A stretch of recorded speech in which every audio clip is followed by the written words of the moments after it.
On poursuit avec ce cri d'alarme de la Ligue des droits de l'homme, de l'association franco-haïtienne de Guadeloupe et du CIPN. Ils dénoncent la situation urgente et catastrophique des Haïtiens à Saint-Domingue le 9 août prochain, dans 2 semaines.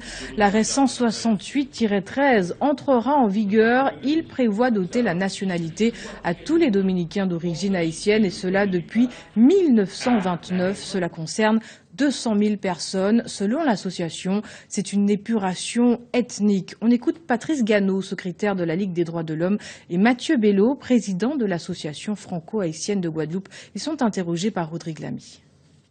Un gouvernement décide de modifier une constitution pour chasser de son territoire des Dominicains. Ils sont Dominicains sous prétexte qu'ils ne sont pas suffisamment depuis longtemps en République dominicaine, et en l'occurrence, il s'agit de personnes d'origine haïtienne.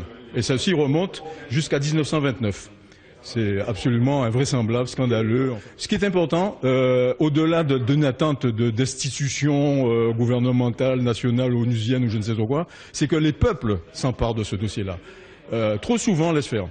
Je pense qu'il faut absolument qu'on réagisse parce que ça, c'est ce que les Dominicains, enfin, le gouvernement dominicain fait là, et la porte ouverte à du n'importe quoi par la suite dans d'autres pays.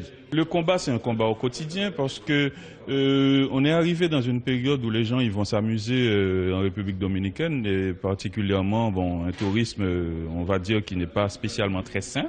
Donc le combat, il devrait être au quotidien. Je pense que c'est un combat de tout un chacun, parce que comme on l'a déjà signalé au départ, c'est un combat qui est nécessaire parce que on est tous exposés à ce genre de situation. Si on ne montre pas notre désarroi, si on ne dit pas qu'on n'est pas d'accord par rapport à cette position-là, on peut se retrouver dans cette situation à n'importe quel moment.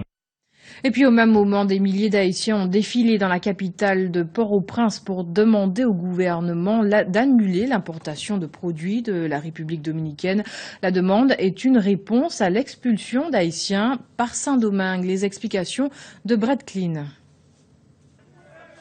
Des milliers de personnes dans les rues de Port-au-Prince en solidarité avec des résidents d'origine haïtienne qui risquent de se faire expulser par le gouvernement dominicain suite au passage d'une nouvelle loi. Pour protester contre ces expulsions, ils appellent au boycott de produits fabriqués par leurs voisins. Selon la presse locale, plus d'une vingtaine de groupes de la société civile étaient présents. Nous encourageons le gouvernement dominicain à respecter les droits et la dignité des Haïtiens. Et nous demandons qu'on commence à soutenir notre fabrication locale. Chaque jour, des centaines de personnes d'origine haïtienne quitteraient la République dominicaine par peur de se faire expulser dans des conditions moins favorables. Certaines vivent là-bas depuis des décennies et ne comprennent pas. Cela fait 33 ans que j'habite ici. Je n'ai jamais rien fait de mal. Mes parents et mes enfants sont comme tous les autres Dominicains. J'ai toujours été correct. Plus de 200 000 résidents haïtiens seraient concernés par la nouvelle loi dominicaine.